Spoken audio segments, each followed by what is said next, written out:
The world is loud, not just in sound, but in motion. Crisis after crisis, headline after headline. A constant stream of urgency, of division, of voices shouting over one another in the race to be heard, to be right, to be safe. In this noise, something inside you begins to tighten. You feel it in your chest, in your breath. Not just anxiety, but helplessness. Not just confusion, but fatigue. You look at the world and the question forms silently. How am I supposed to live like this? But the chaos outside is not the greatest danger. The true storm is the one it awakens inside you. Fear, rage, cynicism, a slow corrosion of peace that eats away at your soul, drip by drip. And eventually, you forget that peace was ever possible. You learn to live in tension, to survive in noise, to cope rather than hope. You scan the horizon, waiting for the next blow. You stop listening inward, because the world has taught you that silence is weakness, that softness is foolishness, that calm is ignorance. And so you armor up, you react, you match energy with energy, force with force, until one day you no longer recognize your own reflection. This is the slow erosion of the soul in a chaotic world, and it's precisely where the ancient wisdom of the Stoics begins to whisper. Not with slogans, not with platitudes, but with a deep, quiet truth. You may not control the storm, but you can choose who you are in the middle of it. That's not escapism. It's not denial. It's defiance in the truest sense. A sacred kind of rebellion against the chaos. Because the Stoics understood something modern culture has almost forgotten, that peace is not the absence of trouble. It's the presence of inner order, and that order must be chosen, built, protected. Marcus Aurelius, Roman emperor at the helm of a crumbling empire, faced plague, war, betrayal, and yet he wrote not with panic, but with presence. You have power over your mind, he said, not outside events. Realize this, and you will find strength. This wasn't theory, it was survival. And more than survival, it was philosophy as medicine for the soul. But here's the tension. We don't want this kind of strength. We want control. We want to fix the world before fixing ourselves. We want guarantees before peace. We want the storm to stop before we're willing to be still. And that's where the Stoic heart confronts us, not with condemnation, but with clarity. It asks, what if the storm is not your enemy? What if it's your training ground? Epictetus, once a slave, once powerless in every external sense, taught that true freedom is not found in changing your circumstances. It's found in mastering your responses. He said, it's not what happens to you, but how you react to it that matters. That's easy to quote, harder to live, because the world will give you every reason to react, to blame, to rage. But the Stoic path is not the path of reaction.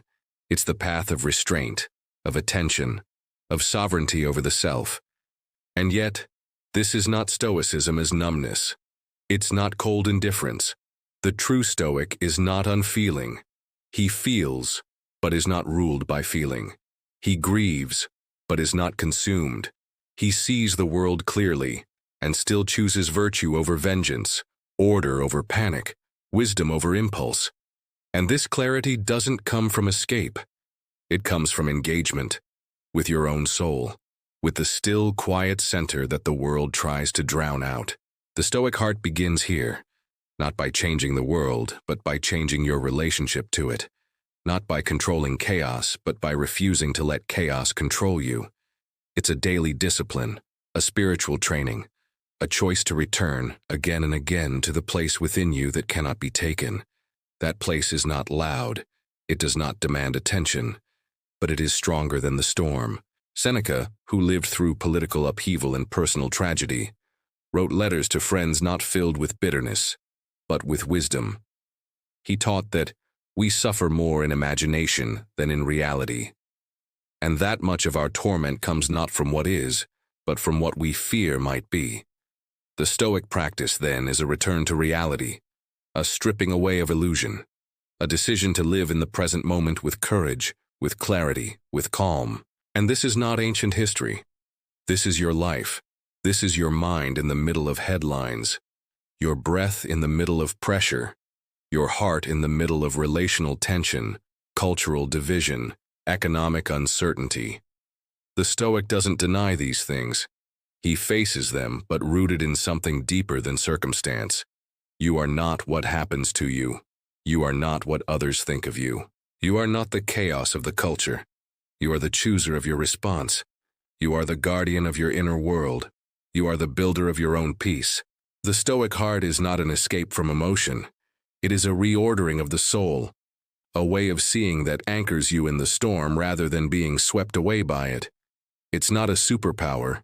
It's a practice, a path, one that must be walked each day, especially when it's hardest. And here's the paradox. The more chaotic the world becomes, the more valuable this path is. Not just for your peace, but for your presence. Because the world does not need more noise. It needs more stillness, more clarity, more hearts that are not swayed by fear, not poisoned by rage, not broken by circumstance. It needs people who have built something unshakable on the inside. In the next chapter, we'll dive deeper into the daily disciplines that make the Stoic heart possible. Not just in theory, but in the small, quiet choices that shape your soul. You cannot control the world, but you can train your soul. This is the foundation of the Stoic heart. Not a denial of reality, but a discipline in the face of it. A practice of inner sovereignty. Because the moment you let your emotions rule you, you become a servant to your surroundings. You become reactive, fragmented, tossed by every wave.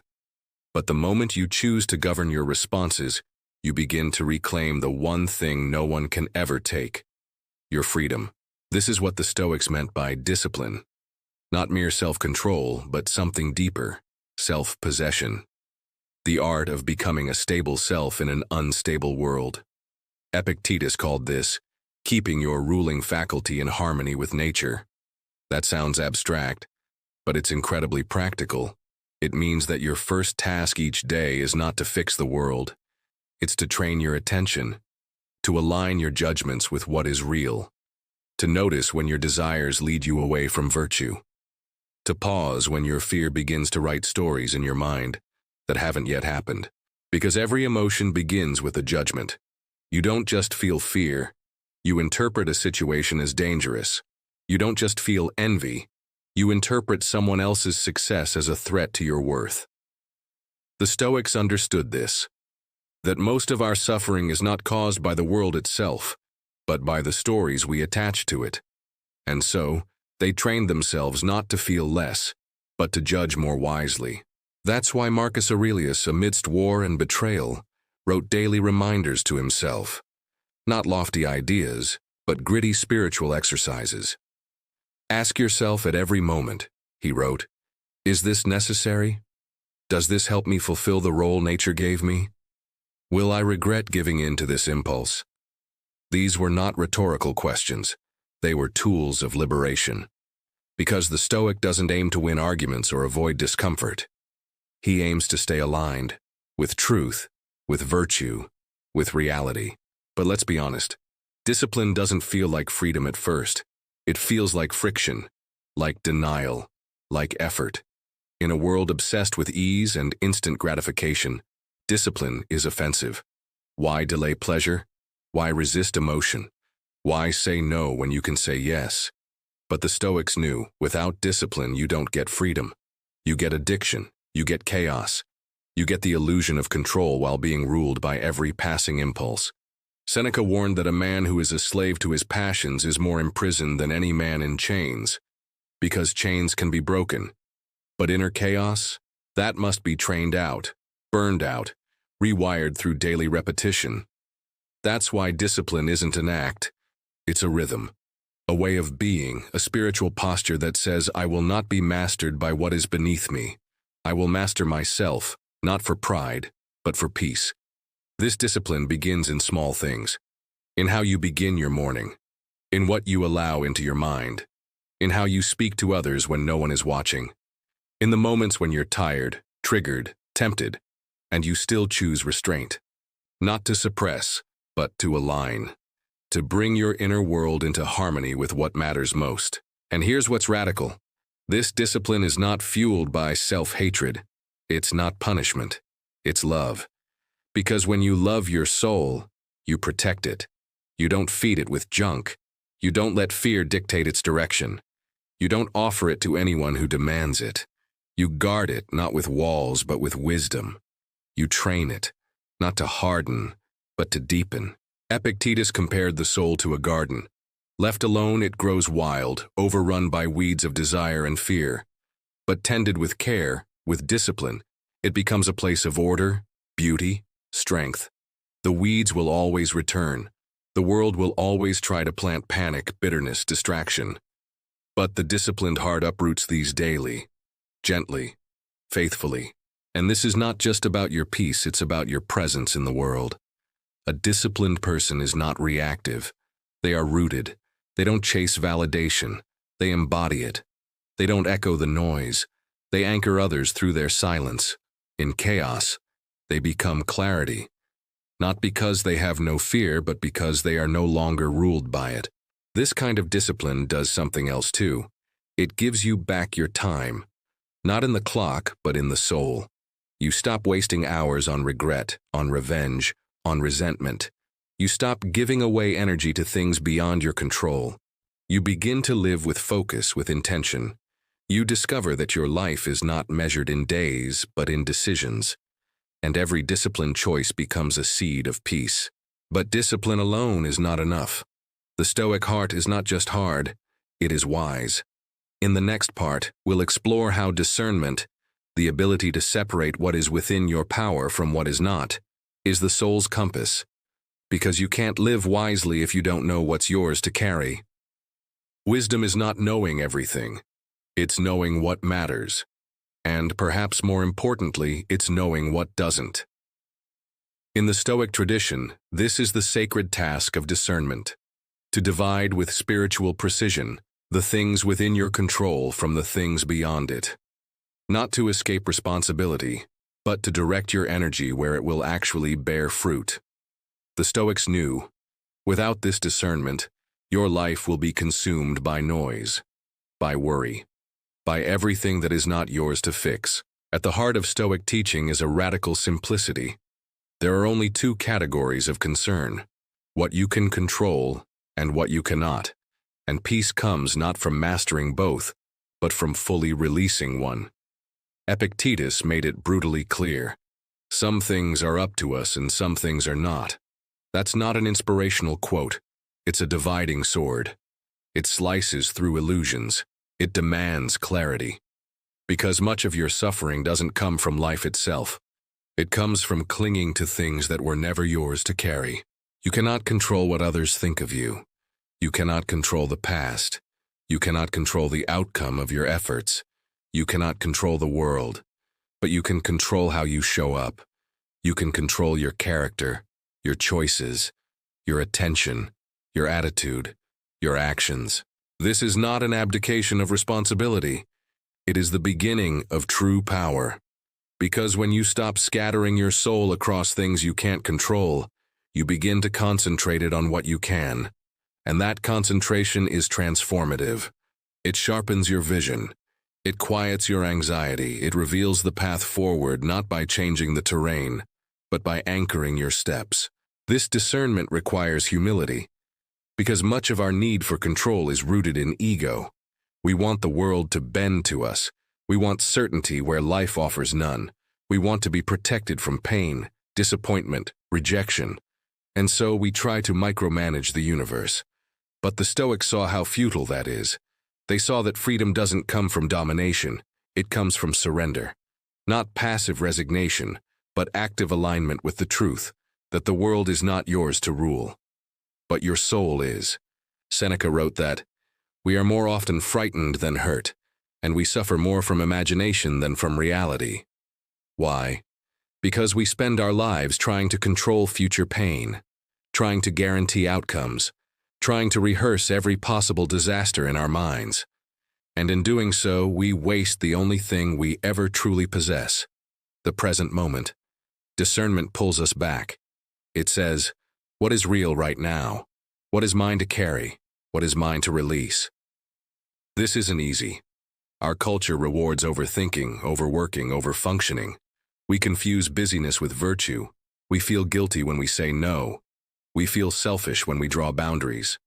But the Stoic path invites a different kind of strength, the kind that is rooted in clarity, in the quiet courage to let go, not because you don't care, but because you care enough to focus. And this has spiritual depth. Discernment is not just emotional intelligence, it is a spiritual practice. It means trusting that the universe, or God, does not need you to control everything for it to unfold. It means believing that your worth is not measured by how much you carry, but by how wisely you carry what's yours. It means realizing that peace does not come from grasping, but from trusting. There is power in saying, "This is not mine." This fear, I release it. This outcome, I surrender it. This person's reaction, I cannot own it. This noise, I do not have to absorb it. This burden, I lay it down. And that doesn't make you cold. It makes you clear. It makes you spacious. It allows you to show up with presence instead of pressure. It lets you love without attachment, serve without burnout, work without obsession, and live without the constant hum of panic in your chest. Marcus Aurelius reminded himself daily, you have control over your mind, not outside events. Realize this, and you will find strength. He didn't say you might find comfort. He said you will find strength. Because when you reclaim your attention, your will, your character, you become unshakable even when everything around you is shaking. Imagine a tree in a storm. The wind bends its branches, the rain pelts its leaves, but the roots hold, not because the tree resists the storm, but because it's anchored.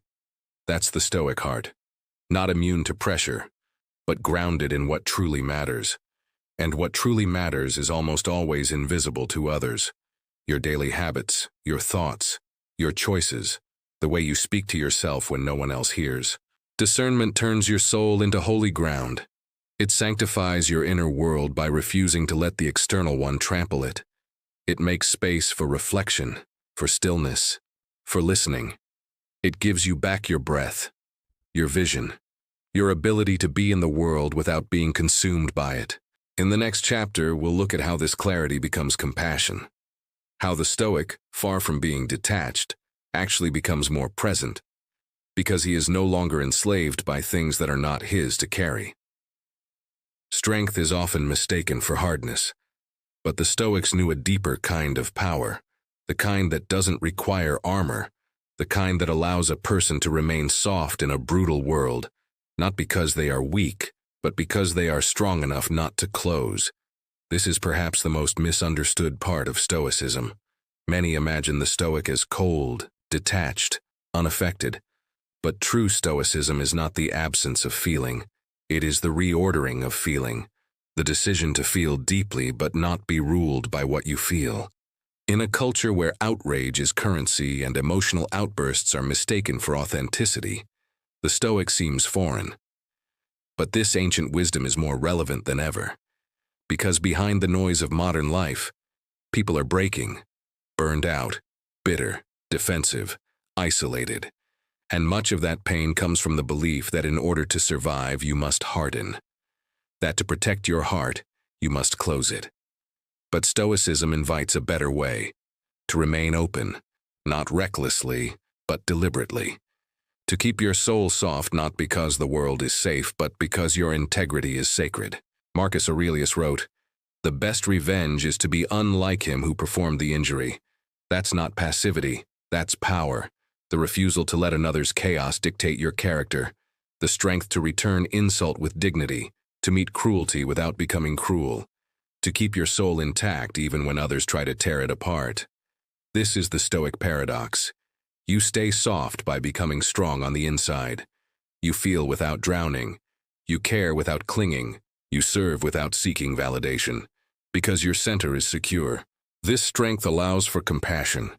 Not the kind that sacrifices truth, but the kind that sees through behavior to the wounded soul beneath it. The Stoic doesn't condone harm, but he understands that most people act from pain. That rage is often a mask for grief. That aggression is often fear in disguise. So he does not match chaos with chaos. He does not try to win in shallow battles. He chooses instead to govern himself, to respond with patience when attacked, with clarity when misunderstood, with silence when provoked. This is not weakness. It's mastery. It takes more strength to hold your tongue than to speak, more power to walk away than to retaliate, more wisdom to forgive than to seek vengeance. The Stoic heart is a furnace, burning with virtue, purifying impulse, transforming suffering into presence. And this capacity to stay soft in the face of harshness is deeply spiritual. It echoes the life of Christ, who turned the other cheek, not out of fear, but out of transcendent strength, who carried the cross, not because he was powerless, but because he chose love over revenge. Stoicism at its best aligns with this same posture, not detached indifference, but disciplined mercy, not apathy, but deep grounded grace. Seneca taught that kindness is a sign of a well-ordered soul, that when you've mastered yourself, you no longer need to dominate others. You no longer need to win every argument. You no longer need to prove your worth. You become free, not to isolate yourself, but to enter the world without losing your center. This makes the Stoic not only peaceful, but profoundly useful, because the world is desperate for this kind of person, a person who can listen without defensiveness, speak without ego, lead without oppression, love without fear. In relationships, in communities, in conflict, this presence is rare and powerful. The person who can remain soft under pressure becomes a safe place for others, a living example of another way. And yet this isn't natural. It must be trained. Softness in the Stoic sense is not naivety. It is a decision, a repeated, difficult decision, to keep your heart from calcifying, to resist the instinct to withdraw or retaliate, to feel the sting of betrayal or rejection, and still choose virtue, still choose wisdom, still choose peace. This is not about becoming passive or self-sacrificial in unhealthy ways. Boundaries remain essential. The Stoic knows how to say no, how to walk away, how to protect their time and energy, but they do so without spite, without closing their soul in the process. That's the difference between numbness and wisdom. Numbness is reaction. Wisdom is response. One is fear in disguise. The other is love refined by discipline. And this way of being changes how you see yourself. You stop defining your strength by how much you can suppress. You begin to define it by how well you can embody truth while remaining whole. You no longer seek approval. You embody presence. You no longer carry resentment. You carry purpose. You become less interested in appearing strong and more interested in actually being grounded. This is the Stoic heart, soft enough to feel, strong enough to remain, wise enough to discern, free enough to choose virtue, even when it hurts. In the final part of this journey, we'll bring it all together. We'll see how the Stoic path is not just ancient philosophy, but a modern map for those who long to live with integrity, clarity, and unshakable peace in a fractured world. You live in a fractured world, not just fractured in politics, in media, in economy, but fractured in soul. People are overwhelmed, unanchored, pulled in 1,000 directions, yet unable to feel present in a single moment. And beneath it all, a deep hunger for peace, for clarity, for meaning that survives the noise. This is where the ancient wisdom of the Stoics meets the ache of the modern heart, not in theory, but in practice. Not in abstraction, but in a lived way of being that makes space for the sacred in the everyday. The Stoic path is not about escaping the world. It's about becoming the kind of person the world cannot shake. Someone who carries an inner order that no chaos can dismantle, who lives from the inside out, not reactive, not enslaved to impulse, not distracted by noise, but grounded, focused, awake. This is the gift of Stoicism, not a rigid system of rules, but a compass, a way to navigate storms without losing your center, a path that begins not with control, but with clarity. Marcus Aurelius ruled an empire, yet he ruled himself first. In the pages of his meditations, we don't find arrogance or ego, we find humility, a man constantly reminding himself that life is short, that virtue is what matters, that peace is possible, but only through discipline. And if an emperor could practice this, surrounded by war, betrayal, sickness, what excuse do we have? The Stoic path calls you to daily alignment. Each morning ask, what is mine to carry today? Each evening reflect, did I govern myself well? In each conversation, pause. Am I speaking from ego or from essence? In each conflict, ask, what would it mean to choose virtue right now, even if it costs me comfort? These are not small questions. They shape your soul. Because character is not formed in grand gestures. It's formed in the silent spaces, in how you respond to stress, in how you speak when no one hears, in how you carry yourself when no one affirms you. And the Stoic knows these small choices are not small. They are the architecture of your peace. But here's what makes this path so powerful. It doesn't promise ease. It promises clarity. The Stoic does not expect a calm life. He builds a calm mind. He does not demand comfort. He trains resilience. He does not seek applause. He cultivates integrity. And this is what makes him free, not the absence of difficulty, but the presence of inner stability. This kind of freedom is rare, because it cannot be bought, it cannot be borrowed, it must be built. Through silence, through self-examination, through letting go of illusions and facing reality, not with despair, but with dignity. And when you do this, you don't just change your inner world, you change how you show up in the world. Imagine the difference it makes. A leader who governs not from fear, but from principle. A parent who disciplines not from anger, but from wisdom. A friend who listens not to fix, but to understand. A citizen who speaks not to divide, but to bring clarity. These are not fantasies, they are the fruits of the Stoic path. But this way of life is not automatic. It must be chosen, over and over again. Especially when it's hardest. Especially when no one else is choosing it. Because the Stoic is not concerned with popularity. He is concerned with presence, not just being in the world, but being in it well. This path is not lonely, it is rare. But in its rarity, it becomes a beacon. People are drawn to the Stoic, not because he demands attention, but because his stillness offers safety. His words carry weight, his presence calms rooms, not because he has all the answers, but because he stopped pretending to. He has embraced the mystery of life without surrendering his mind to fear. And perhaps this is where Stoicism touches the sacred, in the way it prepares the heart to receive what it cannot control, in the way it makes room for grace, not as a passive crutch, but as a companion to discipline. Because at the edge of what you can control lies something holy, the invitation to trust, to surrender without giving up, to accept life as it is, while committing fully to what you are becoming. This is not cold. It is courageous. Not distant, but deeply engaged. The Stoic heart is not an escape. It is an anchor. A way of holding your soul steady in the winds of a world that has forgotten how to be still. So, if you're tired of being swept away, if you're done with the emotional roller coaster of reactivity, if you long for a peace that no news cycle can steal, then this path is for you. Begin where you are. Choose silence, practice discipline, seek wisdom, and return again and again to what you can control. Your mind, your values, your presence. This is where peace is found.